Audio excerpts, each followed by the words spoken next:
অবৃথা, আজকে কি রান্না করবা?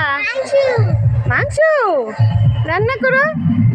এই যে তেলটা গরম হয়ে গেছে, এখন আমি জিরে দিয়ে দেব।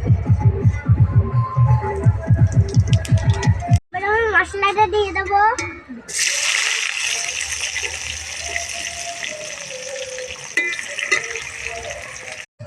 এই যে মশলাটা ভালো করে কষিয়ে নেব।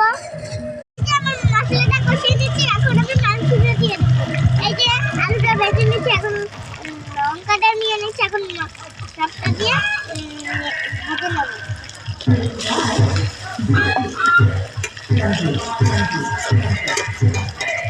বলো। এই যে কষানো, আমার মাংস কষানো হয়ে গেছে, এখন আমি জলটা দিয়ে দেবো। এই যে আমার মাংস হয়ে গেছে, এখন আমি নামে নেবো। এটা